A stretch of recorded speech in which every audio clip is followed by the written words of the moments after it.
What an exciting time it has been, and keep conversing on social media using the hashtag EHA2020. Well, my name is Bhavna Bhatia, and I welcome you all to this 5 days of power-packed panels, 180 plus speakers, and 100 plus awards, which is happening daily. And today we're on day 3, ladies and gentlemen. Started from August 31st, and it's going to go on till September 4th. And today, every bit of business out there presents an opportunity, and hoteliers need to come up with some innovative marketing and sales strategy. Well, ladies and gentlemen, our next session today is finally, it's you who will get it back. So this session is going to be moderated by Jatin Khanna, Market Vice President, North India, Bhutan and Nepal, Marriott Hotels India Private Limited, Nitesh Gandhi, General Manager, JW, New Delhi, Satyajit Krishnan, Area Director, North and General Manager, Taj Mahal, New Delhi, Tejinder Singh, Area Manager, East ITC Hotels and Cluster General Manager, ITC Sonar and ITC Royal Bengal, Rajesh Nambi, General Manager, The Lodi, New Delhi, Ashwini Goela, Cluster General Manager, Rajasthan and Agra, RGM, RHG and GM, Radisson Blue Plaza, Delhi Airport, and Vivek Shukla, General Manager, Corporate Affairs, Lalit, New Delhi. So, ladies and gentlemen, with this, I'd like to call upon Bhuvnesh Khanna, CEO BW Communities, to kindly join me out here and get this incredible second panel on day 3. Hello, Bhuvnesh. Hi. So, Bhuvnesh, what a great first panel we had. It was incredible seeing you get the entire panel curated, and it was what great insights we got from that. You know, these guys are all stalwarts. They're the tallest leaders of this industry, and each name carries a lot of weight. They're very tall leaders. They are solid people. I mean, the next generation must touch their feet, and they can take away a lot. Sure. Absolutely. So I think it's, yes, now it's time to get our second panel on the screen, ladies and gentlemen. We're bringing you the incredible panel on Let's get the stars in. Yes, we should. So we'd request the team to get the incredible.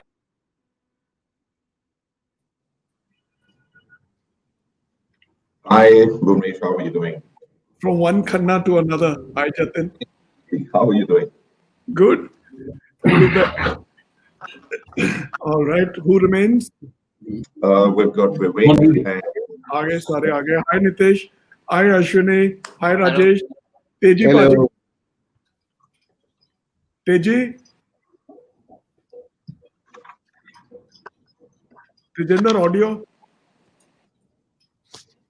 Satyajit has to comment. Yeah, Satyajit and Vivek. They're coming in. Yeah. Sorry, we overshot with the stars by 6 minutes. That's perfectly fine. No problem. Yeah. So let's just wait for Satyajit and So Rajesh, is this your new look in this time, or that's how it's going to be now? Like, I've got my new look. Whatever I'm losing, so I've got my new look. You lost more than you should have. Thank you for rubbing it in, Bhuvnesh. Thank you. I remember, years ago, I was taken on a round of the JW Marriott in Pune by Ranjit. By the way, your hotel won a few yesterday. Hi, Vivek. Hi, how are you? Hi. Good. Morning. I'm in Jaipur, so just a quick visit to the hotel. It doesn't matter where you are nowadays. Yeah, absolutely. Everything is virtual. Yeah, exactly. So what a fine property you ran over there, right? Yes. So yeah. I remember going to I'm a vegetarian, so I was at this vegetarian restaurant at the JW Marriott, which is clocking in numbers and the kind of numbers the JW Marriott Pune is doing, not taking away anything from the JW AeroCity. Exactly. So my daughter. So my daughter actually overshot JW Pune now. Yeah. So my daughter was the guest of Nitesh doing a quarantine time there, and she has awesome stories to say even during quarantine. Great. Hi, so we've got Satyajit also now. All right. And as well. So yeah. Satyajit is now about 17 kilos lower than he was, half the frame. My God. Yeah, Certain try you to will fit into the frame.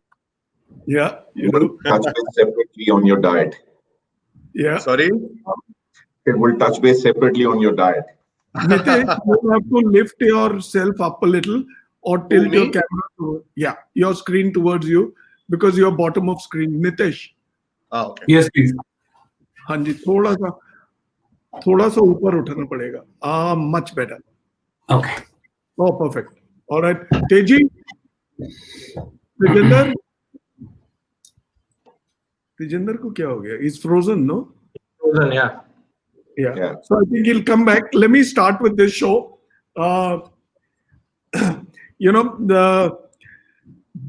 These are the guys who actually make it happen. They run the businesses. They bring in the moolah. They bring in everything.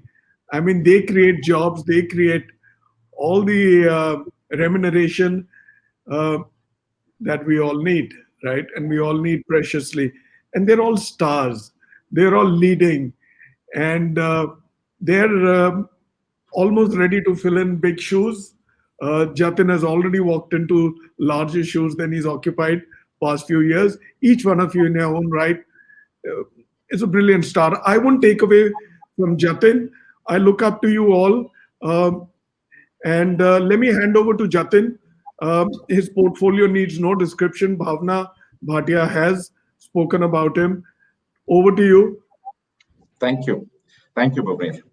And hello everyone. Let's get straight into the topic, which is finally it's you who will get it back. So we've got a complete panel of 6 of seasoned and senior hoteliers right now with us. And I really want to start by asking all 6 of you, does this really put too much pressure on you, what Bhuvnesh was saying, and the whole topic of finally it's you who will get it back? I want to hear your opening comments before we dive into some other nuts and bolts and get these things rolling. So we can start with Vivek maybe, and then we can carry on from there. Thank you, Jatin. Firstly, a big thank you to BW, Mr. Bhuvnesh Khanna, and the entire fantastic team, Mr. Batra, and all of you for curating such a fabulous show this week. Each session is very powerful. Well, the pressure is there of a different kind. The world that we are in, we never saw this, learned about it, and it's a high. It's a high of thinking differently, innovating differently, creating something new as an offering to our customers, to our employees, to our stakeholders, yes, I think every day is a new day. We are all evolving. We are learning as the days goes by, and it's fun. I'm loving it. Thank you. Great. Thank you, Vivek. Nitesh, what are your thoughts? Morning, Jatin. Truly exciting times. Never seen something like this before. I remember 9/11, the young manager then. Didn't really impact my life much then. But now in these times, I think what's the exciting part is that whatever we did 6 months back and which is very successful is not successful anymore. The same strategies won't work. The same strategies of trying to fill up the restaurants or get in rooms will not work. It has to be out of the box. I think every single room night that we now go on, or every single wedding function we get on, requires a different form of communication, different form of convincing that needs to be done with the guest. So it's a complete reboot, and it's exciting because I think only those who are flexible will kind of flourish, and a great opportunity to flourish at this time. So opportunities are massive if you really go out and look for it, and that the new opportunities truly excite me at this stage. Great, thank you, Nitesh. Rajesh, what do you think?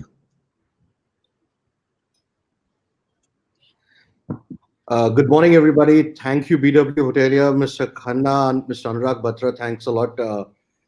As far as the last few months are concerned under the lockdown, and that's when I actually took over Lodhi as a general manager. It has been very exciting, and we obviously are a very different hotel in the midst of the Lutyens, Delhi, so to say. So our challenges are much more different. Our challenges are yet to come, starting maybe November, where we were completely dependent on inbound. So the dynamics have changed right now. We need to think differently on how to get in more domestic people, a domestic traveler into the system at the same rate as that of the international, the inbound traveler, and yet maintain the occupancy level to be able to give the EBITDA to the owners. So yeah, it's going. It's a very it's a lovely learning, to be very precise. I think all of us have been at a very comfortable space for a very, very long time as hoteliers, and I think this has shaken us up to an extent where we realize the importance of every half a penny that we spend or we earn. Right. Great. Ashwini, what are your thoughts? Being the first, kind of airport hotel, I would say, and right now airlines, under so much of pressure. What are your initial thoughts on this before we get into some specific questions? Thank you, Jatin. Firstly, thank you, sir, for having us over here. And I think a great platform that you've created for each one of us. It was great to learn from the stalwarts, and it's great to learn from people who are our elders. And as you rightly said, we need to touch their feet to get their blessings, and that's what you've created on this platform. Yes, so I think it's a very apt session, firstly, for us, because it's finally us who has to get it back, and I don't think there is any two thoughts on this around. Yes, we do have pressure, especially with Aero City coming up. This hotel already had pressures over the last few years, and then we were trying to recover it, and we had revived out of it. But now with COVID coming in, this again becomes another opportunity, as I would say, for us, as everybody now is on ground zero, and we all need to start from the scratch. So I think we will have good opportunities moving forward to revive the business, and also to see that how agile and how nimble are we to get what is available in the market for our hotel. So yes, I'm quite optimistic about the future. What has happened in the past now. Great, thank you, Ashwini. Satyajit, over to you. Good afternoon, everyone, and thank you for this wonderful platform. Thank you to BW Hotelier. I think this is it's like literally like the hospitality industry talking to itself, and I'm so glad we have this opportunity. I think this is a defining moment in history of hospitality and in hotels, simply because I don't think anybody's seen anything like this before. One was a young hotelier when 9/11 happened, and 26/11 also was another kind of a defining moment to an extent in our country. But this is, as we know, global. Our source markets have been hit. Our our feeder markets have been hit. However, there's an old saying about every opportunity, every crisis is an opportunity. I think that's so true, because right now, as I said, it's a defining moment. The learnings we have today I think, will hold us in great stead as for generations to come, as hoteliers, as business managers, to be able to successfully survive this year, to be able to hopefully make profit, and to get business back on track, is a skill set we've all learned or are learning and evolving very quickly. So I think it is on a personal level, as a professional, and for organizations, I think it is painful, but I personally feel this is a very defining moment, because if we have survived this storm, every other storm or every other crisis, which at one time used to look very large, will now look like a little, passing showers.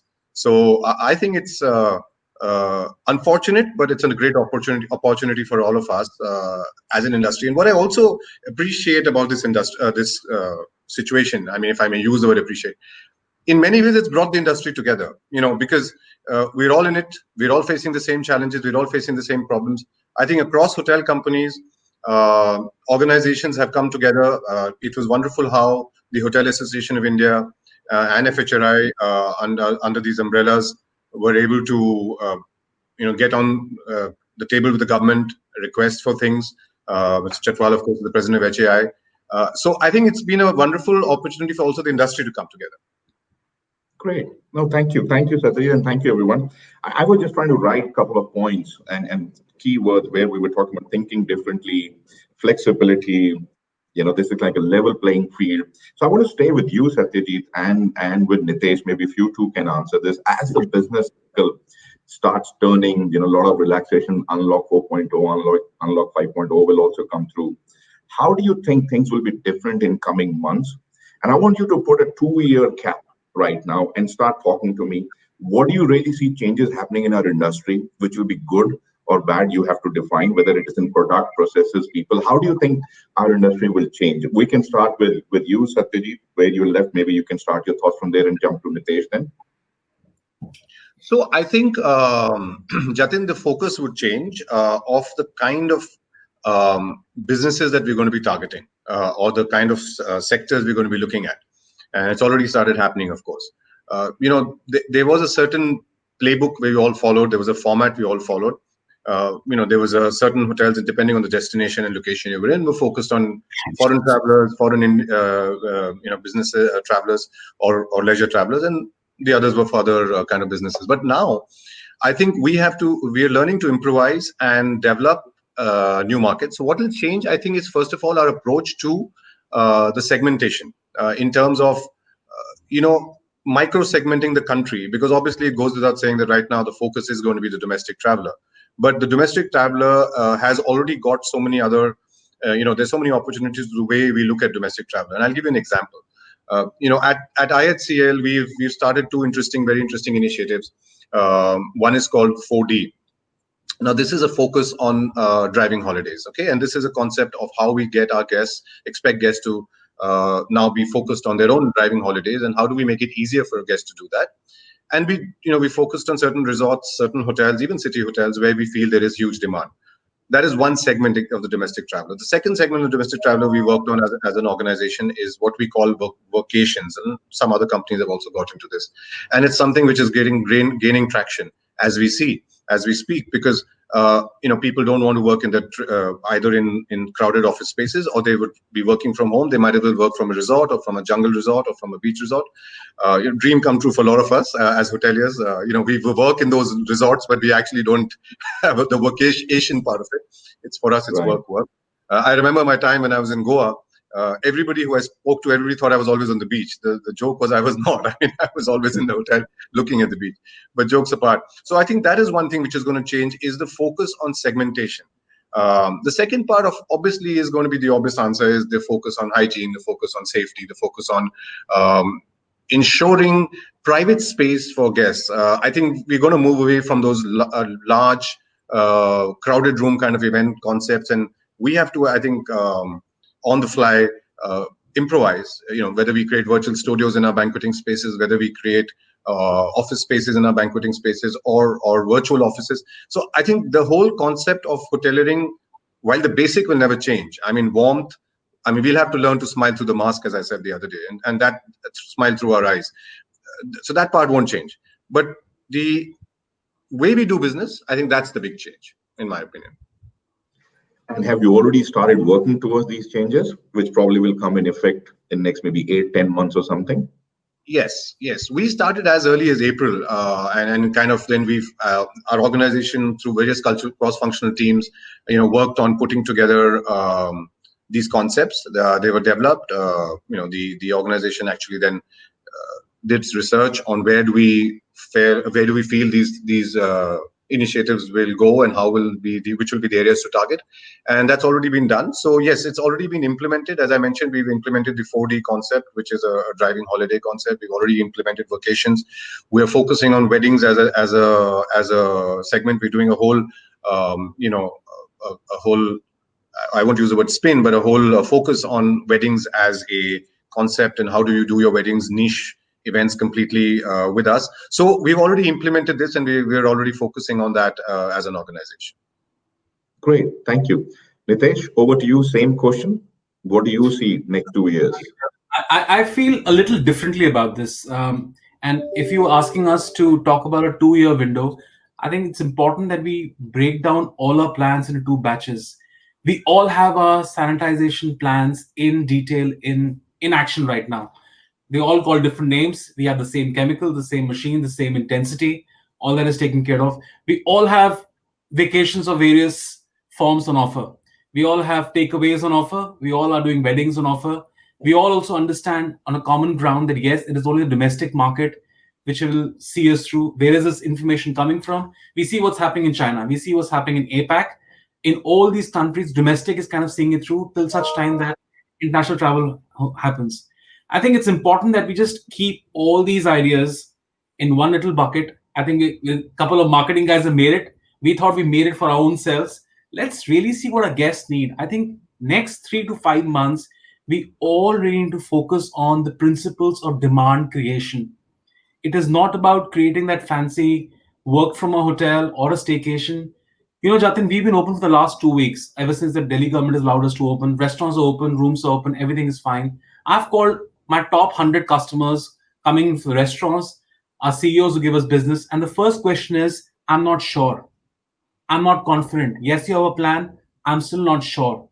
So first, I think as an industry body, if all of us get together as a Delhi as a market or Mumbai as a market and reach out to a customer base and say, yes, we are ready to welcome you back, because that belief has to be really very strongly etched in the mind of the CEOs. If the CEOs first start to travel, it's only then will the word go back to number 3, number 4, number 5, and to the end traveler. We are on talks with most of our business clients across our feeder markets, which is Delhi, Mumbai, Bangalore, and Chennai over the last 3 weeks now. Intensive sales calling, virtually, of course. None of the corporates have plans to travel as of now. Even those who do, the only question is coming, how sure are you about your sanitization plans? They are saying that, fine, if Marriott is safe, if Taj is safe, what about another company? I mean, there are hotels wherein a traveler would go from one hotel company to the other hotel company. So I think at this stage, the most critical question on my mind to answer your question is work on demand generation. Work on telling our guests as an industry, there is nobody who's taken more effort than us. It is time that we bring those aspects to the fore. The vacations will follow, the staycations will follow, the work from home will follow. Another very positive thing I'm hearing is the CEOs and the senior management are actually fed up of these virtual calls. They want to get back to the normal business. India is a country of relationships. India is a country of hugs. India is a country of meeting together and shaking hands. 80% of people have said, listen, they told me, Nitesh, we want to come back and do one-to-one meetings. Weddings have already taken off for us. Ever since we opened, done about 4 events already, again 50 people and thereabouts. So we are a country of where people like to get together. But prior to that, I think it's important, first 3 months, starting today, let's work on demand generation. Everything else, I think, will just follow automatically. So you raise a very valid point of demand generation. I want to ask this to Rajesh and Vivek. And I'm sorry, Tejinder is not able to join us because I think he's facing internet issues. But Rajesh, to you, Vivek, I really want to understand, when we talk about demand creation, we went through September 11, we went through 26/11, we went through recession in 2008.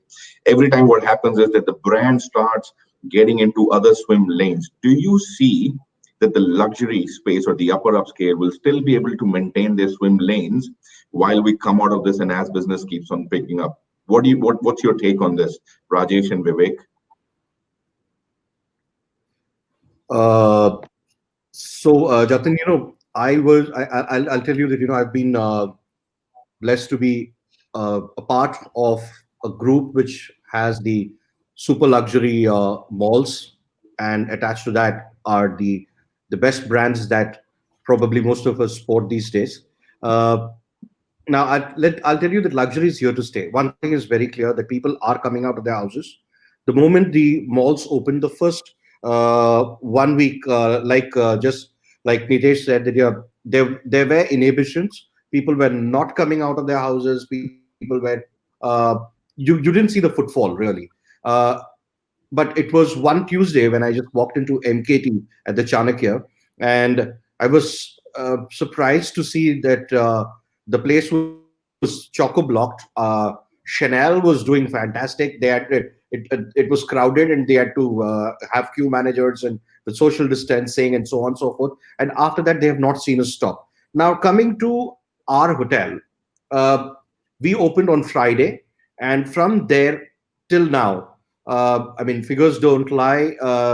Last weekend, we closed with 90+% occupancy out of the 111 rooms, not just the 42 rooms that the hotel wing has. The overall hotel, we closed with 90% occupancy at 19,610 rupees.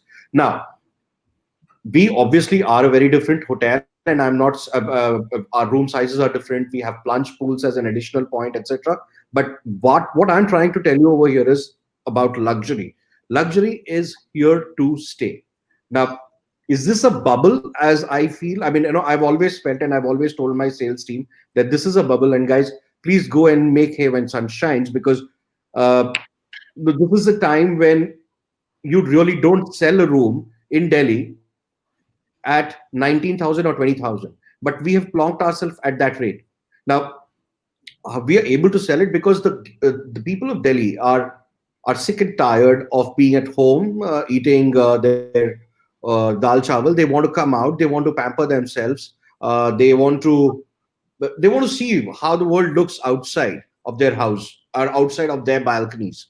And this probably is a short-lived bubble. I hope not, though. But luxury is definitely here to stay. And I think that we will have to obviously adjust rates based on demand, but not too much as well. I wouldn't say that. I for one will never ever recommend to drop rates and create demand. Uh, that's my take. Otherwise, bringing it back to what we were selling a few years back. I mean, yes, there was a 9/11 and there was all that, but this is a very different, very very different, pandemic that we're facing, and it's far more what do you call impactful in terms of economy. I mean, the world is discussing about 23.9 GDP loss and so on and so forth, but all that didn't happen then. It's happening now. So I think I think we have a very strong source to come back, and luxury is here to stay. Okay, great. Just on a lighter note, I thought India probably has got more master chefs now. So there are no dal chawal at home these days, I can tell you, especially during these lockdown time, going through all the Instagram and Facebook. Over to you, Vivek. Do you really think luxury is there to stay and they'll be able to maintain their swim lane? I think Mr. Bhuvnesh Khanna has something to say. He just raised his finger. Sorry, can't hear you. You're on mute. You're on mute. You're on mute. You're on mute. Can't hear. Unmute yourself, please. Yeah. Yeah. I said Tejinder is coming. Tejinder, welcome back. Great. Yeah. Right, Jatin, I think good set of question. Luxury is here to stay. I agree with what Rajesh just said and my colleagues here on the panel. Currently, the sense of well-being, the comfort of safety and the hygiene level is very high. This bubble of what we are going through in 2020, perhaps it remains this way and gets over with it in 2021. We are all forgetting about it as a bad dream. But yes, I think the positivity with which the nation is moving, the positivity with which we are, from an optics perspective, the media perspective, the reporting perspective, we have to learn to live with what we are going through. Less is more is a sense that I'm kind of getting, where people are not wanting clutter, those long drawn feats of buffet that everyone used to boast about.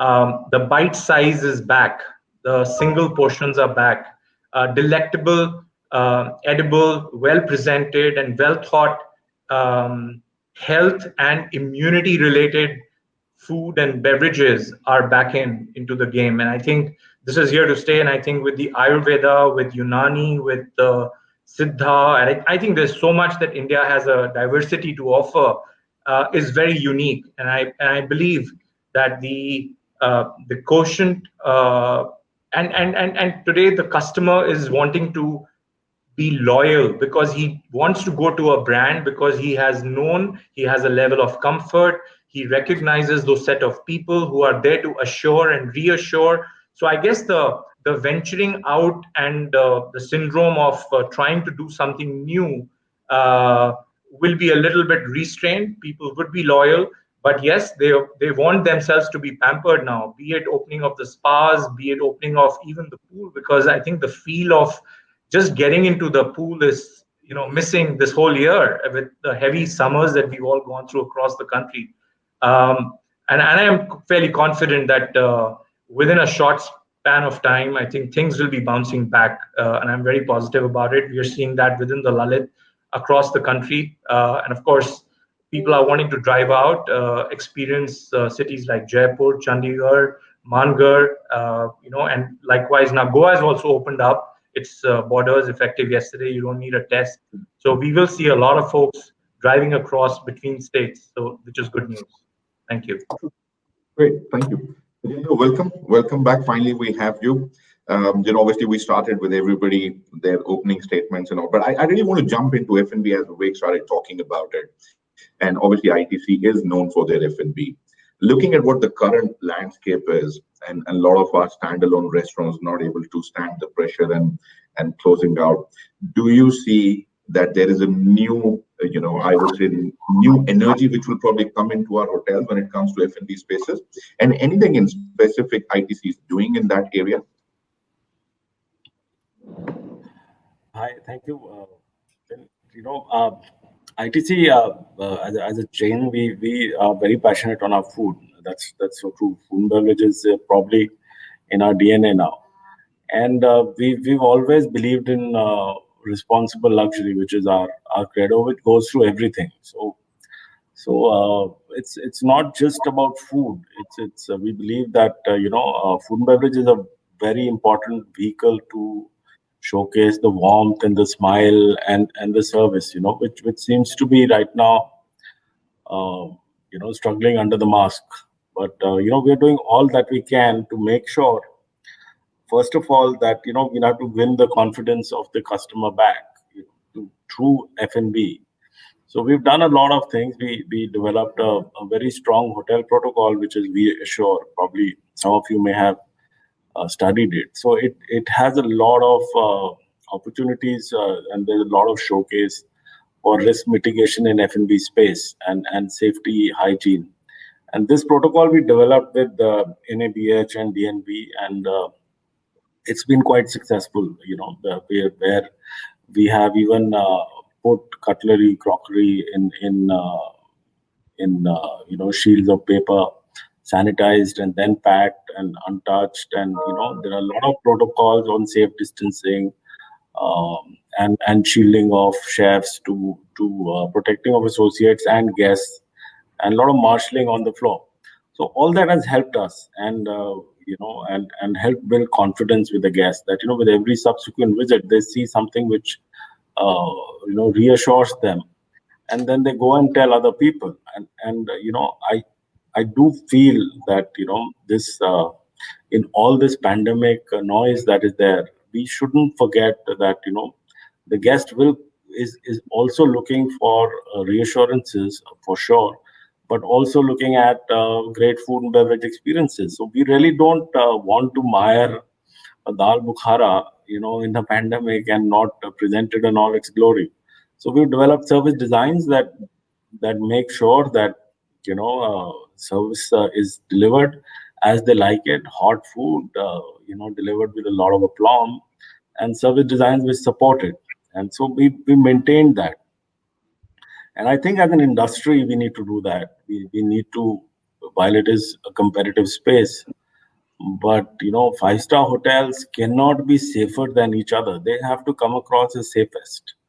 We should not be competitive in that space, and we should support each other as an industry and look at not even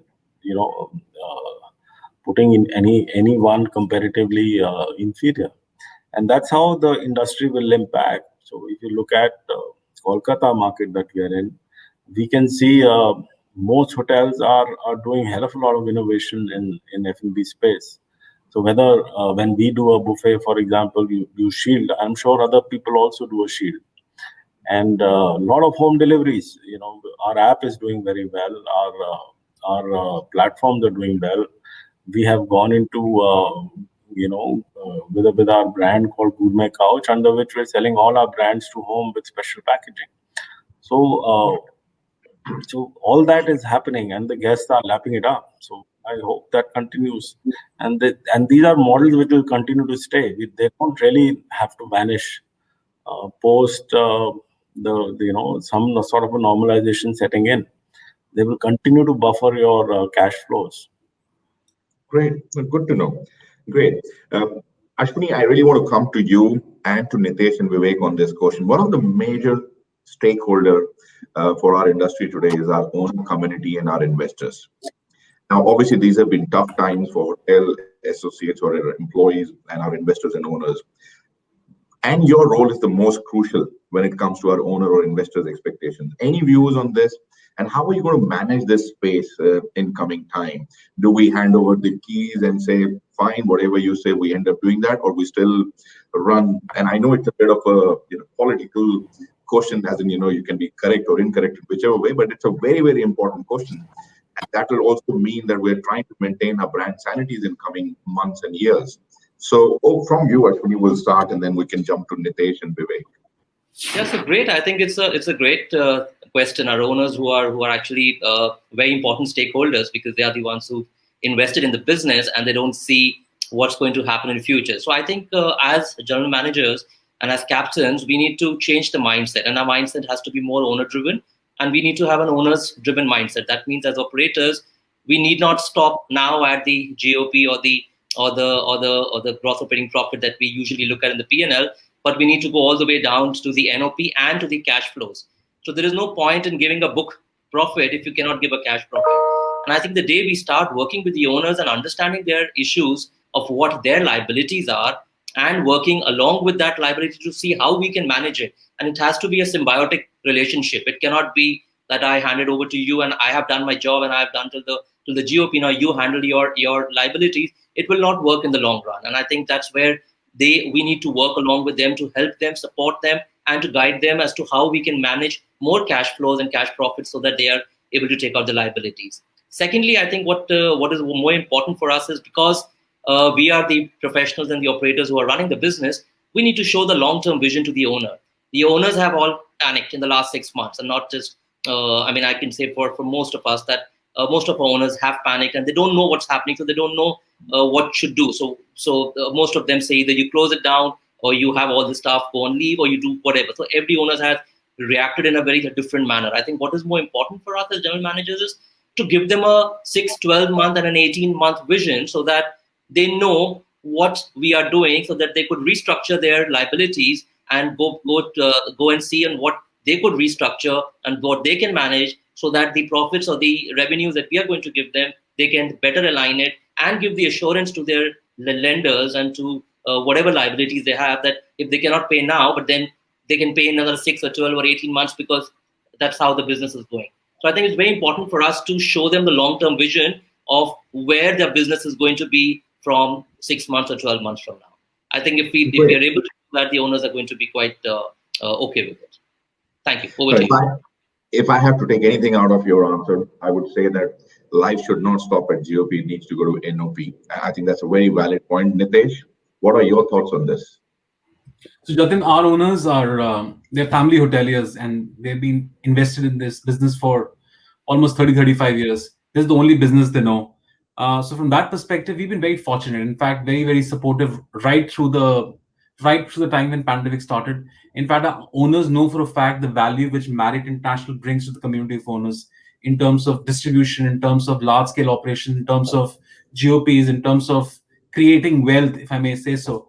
So we've been fully supported by owners. In fact, great example, Mr. Gupta donated his salary of 3 months to set up an associate welfare fund. So he's paying from his own pocket to make sure that everybody's birthday is celebrated and we can help associates who are in need. So on that front, I think communication is the key. They all know what's going on. As long as they see us invested heavily in the business and making sure that every rupee we spend is as we are spending from our own pocket, I think it's absolutely fine there. So that's what I want to share. Great. I really like the part of transparent communication and being heavily invested. Great. So that's the other takeaway from your answer. Vivek, what are your thoughts? I think, like Nitesh mentioned, I've been extremely fortunate. We as a company at the Lalit Suri Hospitality Group, with the tremendous vision and support and care of our CMD, Dr. Suri, and the executive directors, it has been a very, very passionate and a compassionate moment, reaching out to every associate of our company, helping them out. The amount of distribution and helping the underprivileged that has happened in the company on a pan-India basis, haven't seen that ever in my life. And I think I'm really, really excited and delighted to be a part of this journey of so much of generosity with which they came across and wholehearted support, be it a health issue, be it a need of any kind, including to the transgender community, to the community which is marginalized and is looking for support. It was really touching. Coming to your question of how is the long term being looked at, I think the operational efficiencies need to be relooked at and challenged. Be it the room to manpower ratio counts, be it the efficiency, and every individual needs to be wearing a business hat of profitability. If whatever we are doing, is it making sense towards the end? Because yes, there will be an initial impact on the average rates or the cost of doing business, but is that really making sense for us to go with it? And if it does, by all means, go ahead and do it. The level of empowerment is high. The multitasking and the multi-skilling across cross functions and everyone coming together with the limited resources in hand and the sanitization and the physical distancing protocols is being looked at. And I think a lot of care. We've launched a V-Care across the group with our internal associates as well as for our customers, which has been very, very well accepted. So reassuring our ownership that we are all on the right path, we are in it together, and we will make it happen in the most transparent, honest manner. Communicating with our associates, communicating with our customers has helped us gain some great early milestones. At the Lalit New Delhi, we've been fortunate to have been open with operating occupancy of almost 65 to 70%. Since April, we gradually picked it up. Since 4th of April, the hotel's been open. It's a 461 room inventory hotel, flagship for our company. And we were fortunate to have been taught by the infectious diseases specialists. We are home to doctors of LNJP and Hindu Rao Hospital, which is the largest facility for this scenario that we have. And we've had some tremendous learnings, which we've inspired and passed on to others. So the level of confidence is very high, and we are quite strong in our positivity in making and managing ourselves on a day-to-day basis and assuring the future is going to be absolutely good. Great, thank you, Vik. So we're talking about partnership, we're talking about multi-skilling, Yes. which needs to be the demand of the day. Great, thank you. I'm going to stick with multi-skilling, and I'm going to go to Satyajit and Tejinder on this. I really want to talk about, there's a lot of talk about efficiencies, manpower ratio. What's your take on that, and anything in specific that you guys have started doing on it? And how do you see the industry evolving? We've seen days where the luxury space used to be at 1:3. Today that has come down to 1.5, 1.6, something like that. How do you see that evolving over time now? Satyajit, we can start with you on this. So Jatin, you're absolutely right. It has got redefined. The ratios we were used to are obviously a thing of the past, thankfully. We were talking about owners a little bit earlier. Both owners and operators will be happy to see that the ratios in this country now are going to go through a change. So I think multi-skilling and smart skilling is going to play a very, very important role. I mean, it's not just multi-skilling. I think it's also getting people to work smarter. That's going to be the way forward. Obviously, there has to be now a focus on people doing multiple jobs and multiple kinds of jobs. There was a certain format that most hotels worked with, which was that a certain amount of jobs or work was actually outsourced to what we would call the contractual employees, and that would be not handled by permanent employees. Now that whole paradigm shift has happened, and we've already done that at IHCL. When we were resetting our costs, we were looking at how do we optimize costs in this current scenario. The obvious elephant in the room is the manpower cost, and we all know that. So we looked at it from a three-pronged approach. How do we handle multi-skilling? How do we skill our people further? How do we develop their skills? And how do we relook at managing with less?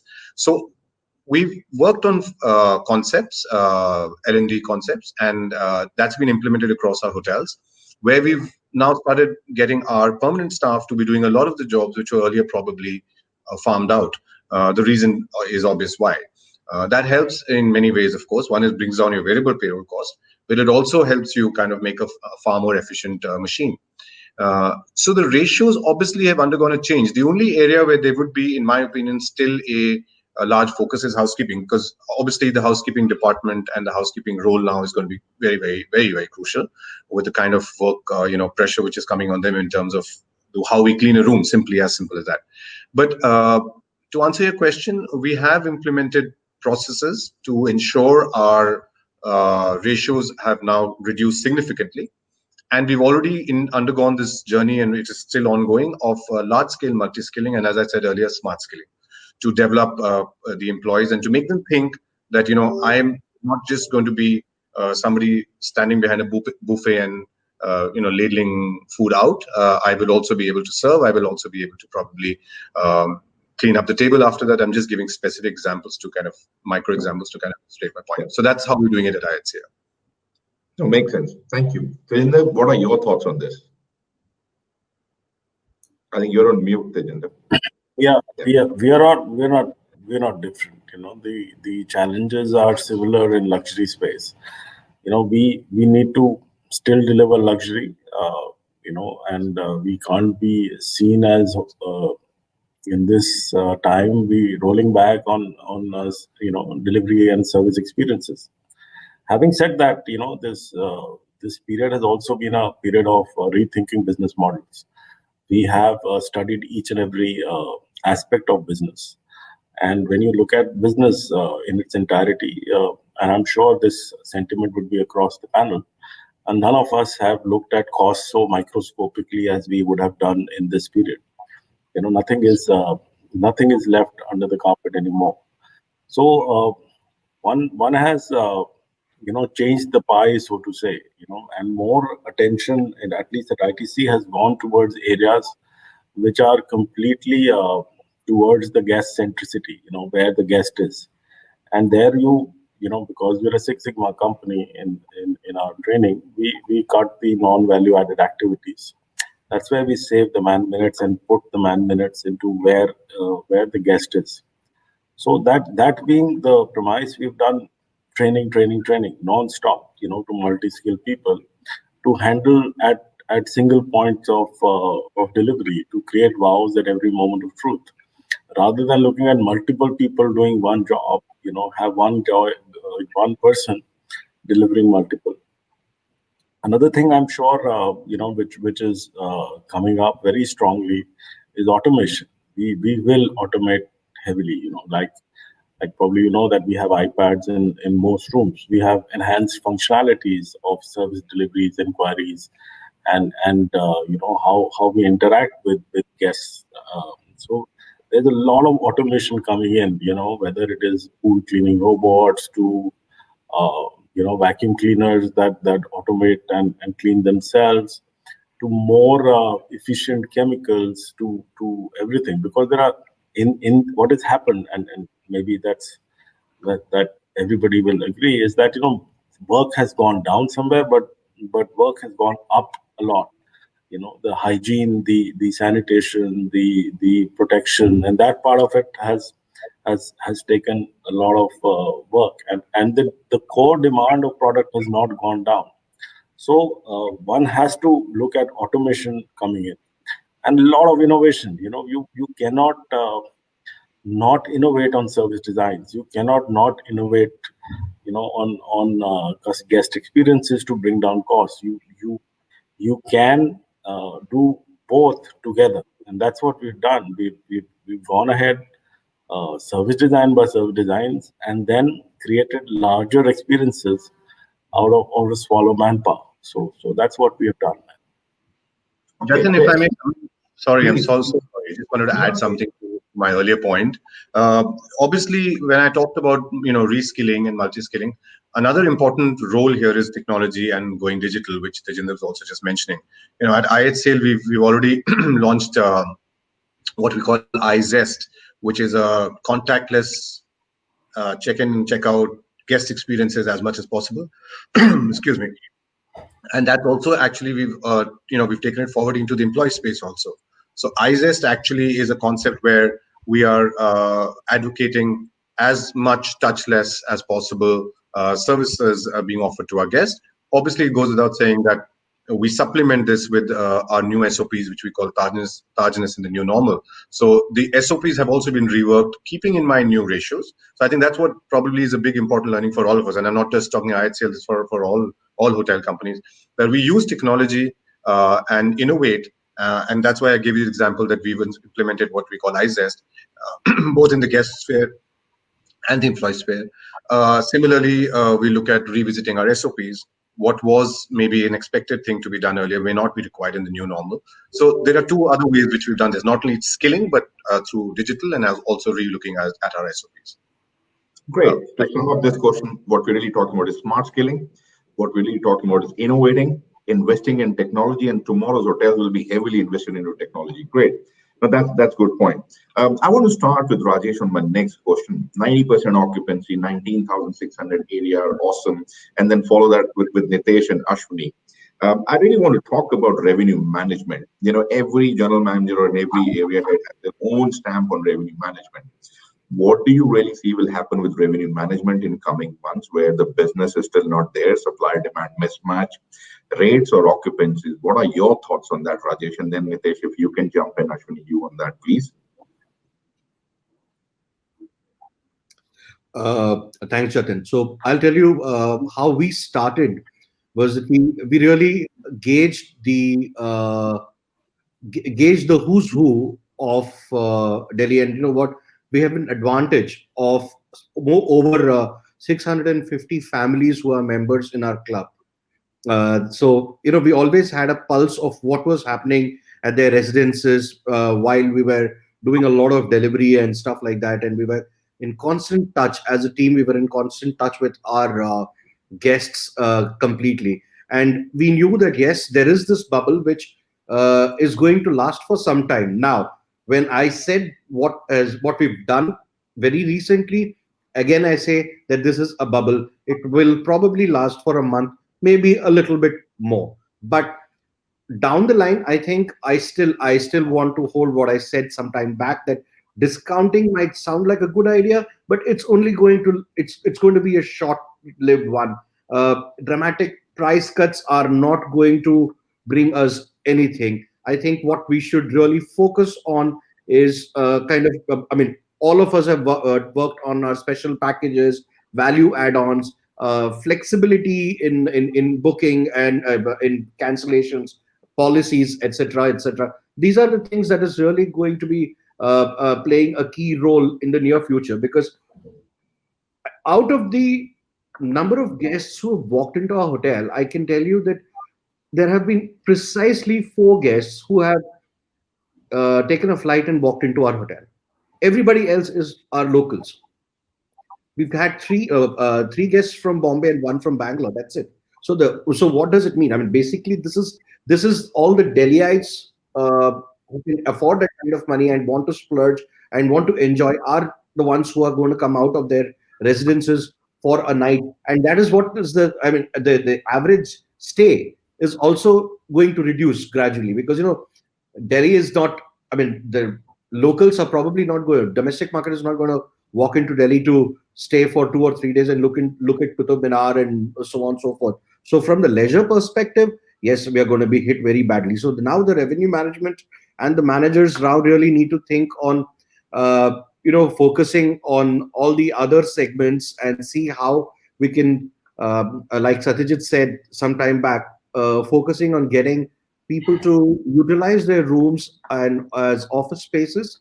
That is something which will kind of pick up. Long stays will pick up as and when the spa and gym, etc., opens up with the due diligence also. I mean, contrary to the popular belief that there is no demand in the market or whatever it is. I mean, I've been talking to a few people, not in this forum. This forum is extremely, extremely strong. Everybody is very positive over here, but I've been talking to quite a few people, and they say that there is no demand in the market. But I feel that there is a huge demand in the market to be able to sustain for at least next 2 to 3 months, post which we'll have to relook at our strategies all over again, our marketing strategies all over again, and go back into the market and see what we can do more. I mean, it will keep changing. Thank you, Rajesh. On a lighter note, you reduce the rate. I can give you 10 room nights from this panel. Nitesh, over to you. Thank you, Jatin. Jatin, with an inventory of almost 525 rooms, 30,000 square feet of catering space, the numbers, they just take a different sort of meaning for us. Luckily, last 3 months, we've been averaging 50% occupancy, but I'll be honest, largely due to the Vande Bharat repatriation business. Corporates are coming in slowly, thereabouts. Catering has just started. My take on it is very simple. We will keep the rate, and I'm very clear about it. Having seen a lot of dips in the past, and the worst mistake any one of us can do is to fill up the interim business. You drop your rates and start filling up occupancies. We understand the good old saying that ARR doesn't go to the bank, but the RevPAR does go to the bank. I get it. But in the larger scheme of things, if we were to deplete our rates at this stage, a bounce back will take a longer time. And my logic for it is very simple. Let's look at the main businesses. I'm largely a corporate hotel. The main industry segments which give us businesses, let's say, is pharmaceuticals. It is a little bit of IT. It is ITES. It is consulting. It is manufacturing. Except for automobiles, which has been badly hit by about 35 to 40%, all the other segments are only down by 10 to 15%. Pharma stocks are booming right now. If you speak to our corporates, none of them have reduced their per diems. None of them are saying we want lesser money. They're all saying we are not yet to travel yet. So it is important to know what our customers are saying. They're not asking us to reduce the rates. So, but nobody would mind if somebody else goes back to them and saying, listen, stay with me, I'll give you 20% lower. Nobody's going to say no to that business. So I think that the idea here is nothing to do with rates being higher or lower. We can all maintain what it is, but it's important that we work towards getting our guests back. Another opportunity, I mean, since everybody's here, and Jatin, you and I have spoken about it, when it comes to revenue management, it's also about how we look at our costs, right? I mean, if you think about 10 years ago, I remember I used to run a report for my GM about complimentary breakfasts. It used to be 10 to 20% of all guests staying used to get complimentary breakfast. Now it is 99%. Do we still need to give complimentary breakfast to all guests? If you're talking about revenue management, let's look at the various add-ons which go into the room. We talk about transfers, we talk about internet, we talk about breakfast, and the list is incredibly high. I think it's also a great opportunity for us to reset the graph of how we sell our rooms completely. Coming on to catering, we are still holding on to a pricing. The numbers are quite limited to about 50, 55 guests. And guests of all the events we've done so far, if they get value, they have no problem in paying. In fact, that's the beauty of Delhi as a market. You create value, as Sajinder mentioned about his food and ITC. The pricing is way off, it's way high. It is high because it's great value. So I think this market has got no problems in paying money as long as the value perception is held with deep respect. So that's my take on revenue management. Thank you. Great. I don't know how many of you realize that how smartly Nitesh inserted saying, Jatin, never call me and talk to me about any occupancy. This is what I'm going to do in coming months. Great. Thank you, Nitesh. Ashwini, over to you before we jump onto some of the other things. Okay, great. So yeah, but I slightly have a different viewpoint over here, and I think being an airport hotel, we anyway were a heavy transit hotel through and through. I would like to go for the occupancy route for the moment, and not only for the moment actually, which is what we've been following for the last few years over here. And the reason why I say this is because we've got some good restaurants, we've got some good areas, and we would definitely want more footfalls to come in, which is basic thing that if you get more number of people inside the hotel, you have more opportunities to sell your ancillary or your other areas. So we've been open again for the last 2 weeks, and we've seen that the transit business is coming in.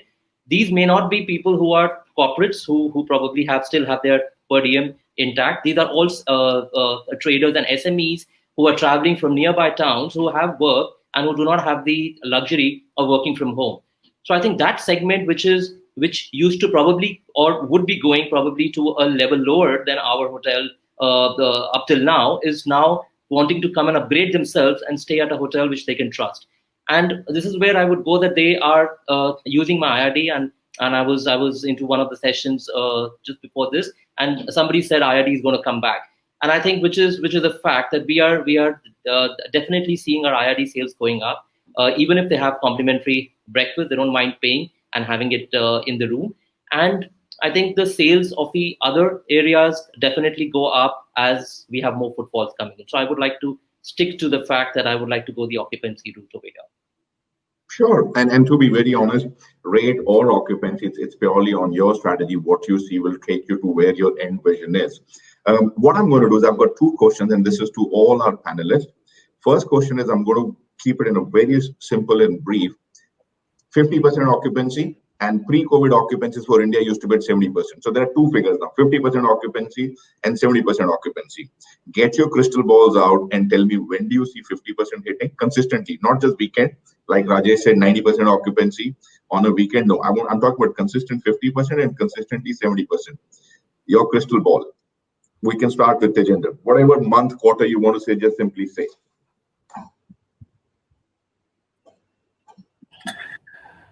Okay. Tejinder recorded. It is recorded. No, I was reading a book. Probably you guys have read a book called Eat That Frog. You know, it's a book by Brian Tracy. It's a bestseller. You know, it has a very interesting analogy. It talks about it puts a question to you: how do you eat an elephant? And the answer is one bite at a time. You know, I don't subscribe to this 50-90 theory. You know, it is not a time for a 50-90.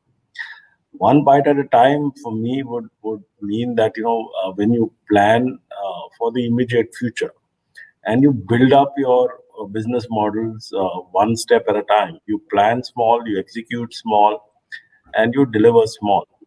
You know, and we have to inch up. So without revealing figures, you know, what I had done in the month of June to what we have done in the month of August, there's a difference. There's a very marked difference. That's because we are also, you know, learning to match the demand that exists with the supply that we must provide. So it's not just a question of how much demand. It is also, we as hoteliers must now start understanding what is the demand, and then make it dynamic and appealing to that demand, and hence it'll happen. Also, I do want to mention here that this is the time to think TRevPARs. We should not closet ourselves in the traditional business models of room revenues and F&B revenues. We have to also look at, you know, ancillaries really beefing up your cash flows, and then carrying it all the way down. You know, we also are accountable to shareholders. We don't have a person, you know, like an owner, but we are owned by shareholders, so even they are accountable. And therein lies the conundrum that, you know, it's what I may take out a crystal ball, but am I going to plan for it? Because we are not soothsayers. We don't have to take out a crystal ball. I must be having the ability of seeing the near future, and then plotting my plans to make sure that near future is always a reality, rather than look at, you know, 50%, which will happen. I guess it will happen. But when and what factors will happen? Will it be a cure? Will it be a vaccine? What gets you to the 50%? You know, I really, you know, I can give you a guesstimate, but will it be a value add? I'm not sure. Date bolo, date. That's all right. That's all right. No, 50% in some months for sure. I think November, it's definitely looking bright. December is looking bright. Jan is looking bright. I'm not so sure about 50% in October. Okay. So November May is looking 50%. So yeah. Okay. Great. Satyajit, let's just make it a little quick. 50-70%. When do you see that? Is there an off-the-record option on this program? 100%. Yeah. I'll start. No, if I was a dreamer and I looked at my crystal ball, I'll give you a very different answer. But, you know, to just put something in perspective, I think what we're focusing at IHSAIL is that we're focusing on 2020 right now. We're not looking at the moment beyond. I'm not saying we're not looking at beyond, but our immediate focus is we made a comprehensive strategy called Reset 2020, where we literally looked at how this year do we completely ensure less erosion or no erosion of stakeholder value through a very comprehensive way of all the pillars of profitability.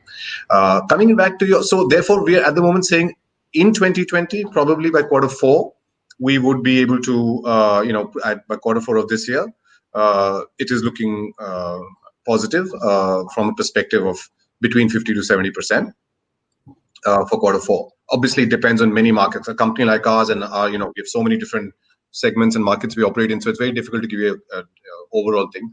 But that's as far as this year is concerned, which is our focus at the moment. Going forward, I think a year from now is probably when things would probably be more crystal clear. The point I'm trying to make here is, as Tejinder said, there is a big variable here. How does this pandemic play out? You see, right now, given the current circumstances, things may really improve by even Q3 of this year. But the second wave, the way this pandemic is playing out, the way it is spreading, and the vaccine, I think those are the crucial points which will really that will help us give this answer clear. Great, thank you. Vivek? I believe it's actually different strokes for different folks. Every property is very unique, and with different locations pan India that we are present in, and the given scenario that Satyajit also just spoke about, I believe Q1 of 2021 should see a consistent uptick towards a 50% occupancy, and Q4 of 2021 should see a 70% plus, in my opinion. Great, thank you. Nitesh? So Jatin, we've been, I think, slightly fortunate given our location in the city. So we've been hitting 50% for the last 3 months, including August closure. September looks the same. I think starting March next year, basis what I've heard from all our corporates, definitely crossing 70%. So until March, between 50, 55, 60%. But starting March will definitely be a major uptick. And that's without the Vande Bharat, is it? Yes, please. We got a couple of segments. So some segments are working, some are not. But again, vaccine, even if it's announced, I think it'll make a huge amount of positivity all around. But like I mentioned, we all, with our combined efforts and working towards, not competing with each other, but cohesively working towards a positive environment for all our hotels that is safe and they're welcoming, I think make a huge difference. Jatin is a very... Just increase your budgeted numbers for next year, Nitesh. Rajesh, over to you. So we're looking at closing 60%, 60 to 65% starting from 1st of September to the 31st of March. About 65% average is what we are looking at. So, and I think there is a demand, we should be able to do it. Great. Ashwini? Well, if you speak about my hotel, I think being again at the airport as Nitesh is, we've already been hitting 50% occupancy. So, but if I was to speak about the area which I manage, which is Rajasthan and Agra, I think I look at 50% probably by the end of this year. So, are you taking calendar year or financial year based on the quarters? Then I can give you the. That's okay. You can go with your calendar year. That's not. Yeah, okay. So calendar year Q4 this year is what Rajasthan and Agra looks like. Where we would be hitting 50% occupancy. Depending on the social events, which are, of course, lined up for November, December, we may also start seeing a 70% occupancy from Q1 next year. For as far as me as a hotel is concerned, I look at it at a 70% occupancy by the end of this year and consistently. And of course, moving on, it should remain on. Okay, that's great. So we can actually safely say that 50% probably looking at everything maybe from January or February onwards, 2021, and 70% maybe at the last quarter, which is October, November, December in 2021. Okay, I really want to, touch upon this. Is a very important topic, and we almost have 10 minutes, so let's try and keep it because I've got a few other questions which I want to ask all of you. CSR, that's really, really close to everybody's heart. I know you guys all had, businesses. Tell me, what have you really done as an individual or as a business which you are heading? And we can start maybe with Ashwini, you, and come down and we'll keep on asking. Just for everybody's information, we can share this. So what we've actually done for our hotel is that we've tried to create a fund over here wherein we've tried to help people who need some support at this time. It could be any of our colleagues. It could be any people who need some assistance. So we've tried to kind of create amongst our team members some amount that we could support them as and when they would, because we've seen that quite a few people have lost their assignments. Second, what we've done is we've also called in for people who have lost their assignments to write into us with their qualification, their skill set, and what alternate skill set that they feel they can fit into, so that we could probably earmark them and keep them for our hotels, which we have in our areas, and also as Radisson Hotel has its presence across India, we could probably support them over there. So that's something that we've done proactively from our end. Thank you. Vivek, anything from your side? I would really give it to our ownership, who has been extremely compassionate in distribution of, this is not only in Delhi, but across all the cities we are present in, and also helping the underprivileged, the marginalized communities, like I mentioned earlier, from dry provision goods. Every hotel made their face masks that were tailored in-house, that were distributed across. Also soaps, since hand hygiene is a very big subject right now across the world, soaps that get accumulated and a lot of toiletries that get generated, we kind of, distributed that. Packed meals, we gave a lot of packed meals to, there were feeding centers that we adopted in various cities, that we used to cook lunches and dinners and we used to serve.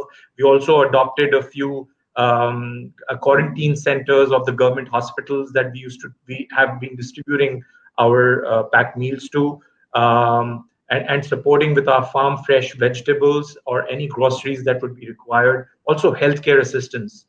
So we've been very fortunate, even with the Amphan that happened in West Bengal side, with the devastation that happened, supporting the orphans, the schools over there. A tremendous effort has been put across as a group. So I'm really, really fortunate and proud. Thank you. Nitesh? So, Jatin, you know it for a fact, but it's important that I say that at Marriott International, we really encourage that the communities that you work in, we kind of adopt them. And this time was no different for us. So seeing the mass exodus of all the laborers who were leaving the city of Delhi and walking for hours, and we all saw those sights. I mean, we took the lead of starting to deliver packed meals, almost close to 3,500 meals a day. And there's a time when we, like Lalit did it, there was a time the government reached out, said, we need more meals. So I remember we reached out to Rajesh's hotel, Lodhi, prior to him joining there, and the Lodhi kind of jumped in. And about 7-8 hotels, all of us got together and started doing almost close to 8,000 to 10,000 meals a day. And this is across brands, but all of us unified with one simple measure of helping out. But across Marriott, in South Asia, I know for a fact more than 1 million meals were given out. All hotels, all of 120 hotels put together, we crossed the number of 1 million meals. But even that wasn't enough. So face masks were made in hotel laundry teams and given across. So, and it still continues.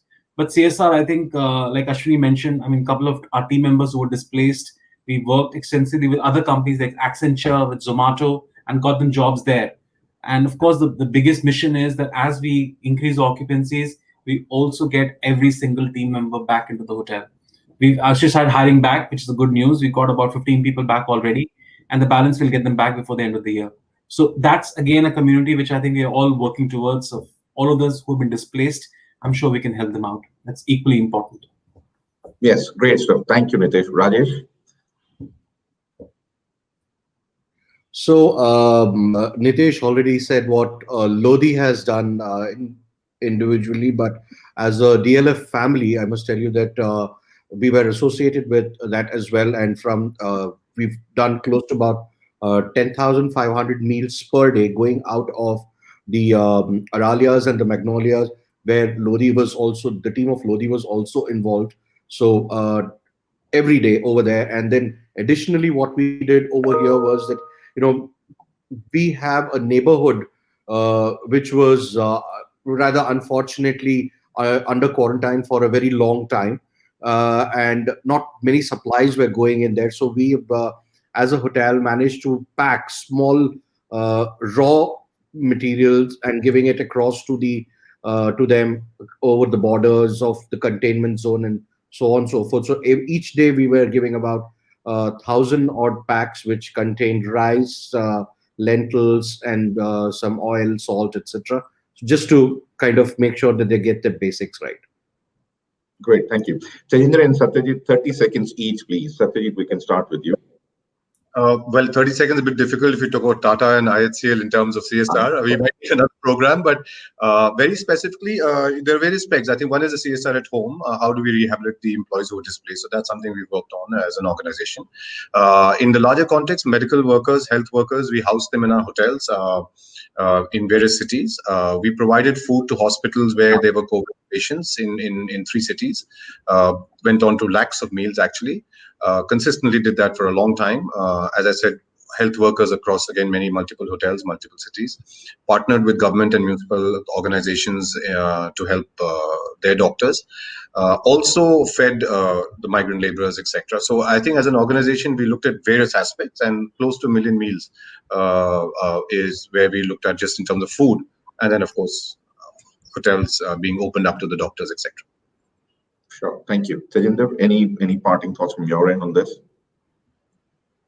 Yes, of course. ITC has always been close to community. We started off by the chairman pledging 150 crores to the coronavirus fund. And we've lost count of the meals. We've lost count of the grains of rice to support given to healthcare workers and everything. And there was not a single location where we were not partnering with the government to give support where it's needed.